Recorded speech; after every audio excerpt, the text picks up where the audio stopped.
আসসালামু আলাইকুম রহমতুল্লাহ। আপনারা দেখতেছেন আমরা চলে আসছি চিচিঙ্গা জমিতে। চিচিঙ্গা সাইজটা দেখেন, অনেক সুন্দর।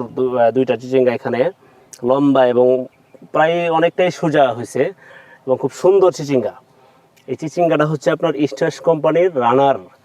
এই চিচিঙ্গাটা ফলন অনেক ভালো হয়। এইদিকে এই পুরা জমির মধ্যে আপনার অনেকগুলি করা আসছে এবং অনেকগুলি চিচিঙ্গা এরকম বড় হয়েছে। মানে এই এই মানে চিচিঙ্গার জাতটা করে কৃষক অনেক খুশি। আমরা আজকে কৃষককে পাই নাই, কৃষক কথা বলতে রাজি না, কিন্তু উনি এমনি নর্মালি উনি যে ওনার সাথে কথা বলে বুঝলাম যে উনি অনেক খুশি এবং এই জমিতে অনেক ফলন হয়েছে আলহামদুলিল্লাহ। আপনারা যদি এই চিচিঙ্গা করার ইচ্ছা থাকে আপনারা এই চিচিঙ্গাটা করতে পারেন। স্টার্স কোম্পানির রানার যে চিচিঙ্গা বীজ আছে এটা আপনারা লাগাতে পারেন এবং অনেক ফলন অনেক ভালো হয়।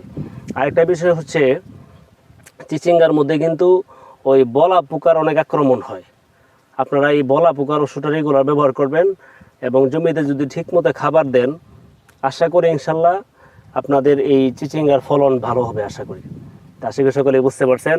সবার প্রতি অনুরোধ থাকলো আমাদের এই চ্যানেলটাকে সাবস্ক্রাইব করবেন এবং যদি ফেসবুক থেকে দেখে থাকেন তাহলে অবশ্যই ফলো দিয়ে রাখবেন। সে বলে বিদায় নিচ্ছি। আসসালামু আলাইকুম।